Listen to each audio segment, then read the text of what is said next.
Are you a student trying to juggle your studies and, actually making some money? Or maybe you're just starting your career and wondering, is the whole 9 to 5 grind really the only way to get ahead? Well, if that's you, you are in exactly the right place. We are about to dive deep into the unwritten rules of building wealth, and it's based on some seriously eye-opening stuff. Let's get right into it. So let's just tackle the big question head on, the one that's probably bouncing around your head when you're looking at tuition bills or pulling an all-nighter. Is this whole college thing, this huge investment of your time, your money, your energy, is it actually going to pay off in the end? And you know what? It's a really smart question to be asking. Because check this out, here's the first hard number, and it's a bit of a shocker. A recent study found that nearly a quarter, that's 23% of all bachelor's degrees, have a negative return on investment. Yeah, you heard that right. That means for 1 out of every 4 degrees, the cost is actually more than the financial benefit you get back over a lifetime. Just let that sink in for a second. And it doesn't even stop there. This next number might be even more surprising.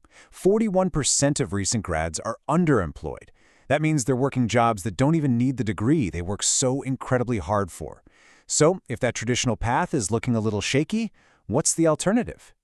Well, this brings us to a completely different way of thinking.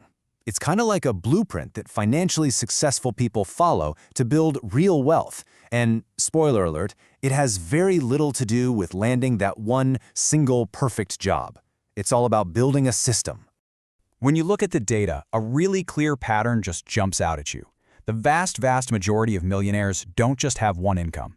A whopping 65% of them have at least 3 different streams of income. And look at that, almost a third have 5 or even more. This is so important. Financial security isn't about how much you make from one job. It's about how many different paychecks are coming your way. And I love this slide because it illustrates the idea perfectly. Relying on a single job is like trying to balance on a one-legged stool. It's wobbly, it's unstable, and if that one leg, your job, gets kicked out from under you, poof, everything comes crashing down. But building multiple income streams is like creating a solid, multi-legged platform. If one leg gets a little shaky, you've got others holding you up. It's all about stability. Okay, so you're probably thinking, great idea, but how do I actually build this platform, especially when I'm busy with school or just starting out? Let's get into the toolkit. First up, we're going to look at some modern tech-focused hustles that you can mostly set and forget. First on the list is TikTok Shop, which is an absolute giant. It's projected to hit $17.5 billion in sales this year alone. Now, you can start with literally zero cost, just your phone. But here's the real magic for a busy student. You don't have to do all the selling yourself. TikTok has this affiliate program where you can team up with micro-influencers to promote your stuff, creating a scalable, pretty passive income stream. Next up, dropshipping. The whole concept is awesome. Basically, you sell products online, but you never actually have to buy or store any inventory. The supplier ships it right to the customer for you. And what's changed the game recently is you can now use AI to build a pro-looking Shopify store in just a few minutes. This is huge because it frees you up to focus on the one thing that actually makes you money: marketing. Okay, this idea is just plain brilliant. Think about all those local businesses like laundromats or car washes that are maybe a bit old school. A lot of them are run by owners who aren't really up on the latest tech. So you go to them and you offer to upgrade their systems. Set them up with software to automate billing or create an online booking site. In return, you negotiate a slice of the new profit you help create. Think about it, a 20% cut of 50 grand in new profits? That's $10,000 in your pocket from one client. All right, so that was our Digital Empire Toolkit. Now let's switch gears for our second set of tools.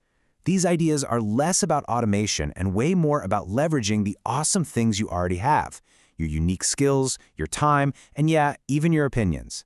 So did you know that companies will literally pay you just for your opinion? It's true.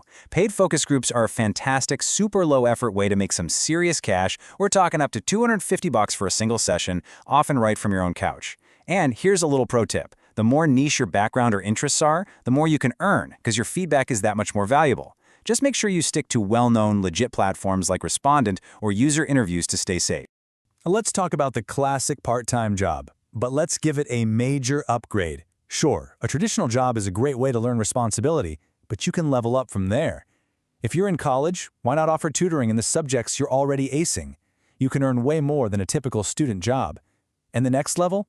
Learning a high-value skill, like video editing, coding, or copywriting. As a freelancer with skills like those, you're not stuck at minimum wage. You're building a portfolio and you get to set your own rates. Need something you can literally start this week? I got 2 for you right here. First, clean out your closet and make some cash. Sell things you don't use anymore on Vinted or eBay. And once you run out of your own stuff, offer to sell things for your friends and just take a commission. Easy. Another one, if you speak another language, that's a superpower. There is a huge demand for language dubbing, especially for big markets like Spanish, Portuguese, and Hindi. You can find these kinds of gigs all over sites like Fiverr and Upwork. So wow, we have covered a ton of ground, from building digital businesses to leveraging your own skills. But what's the big idea here? What's the philosophy that ties all of this together? Let's zoom out for the final takeaway. And this quote just captures it perfectly. I want you to start thinking of yourself as planting a financial orchard. Some of your efforts, like doing a focus group, are like planting a berry bush. They give you fruit really fast. Others, like building that dropshipping store or automating a local business, that's like planting an apple tree. It takes more work up front for sure, but eventually it grows into something that can produce a massive harvest with very little day-to-day work from you. So after all of that, there's really only one question left. Looking at all these different seeds, from the digital empires to the skills you already have, which one are you going to plant first? What's the first step you're going to take to start building your own financial orchard? Thanks so much for tuning in.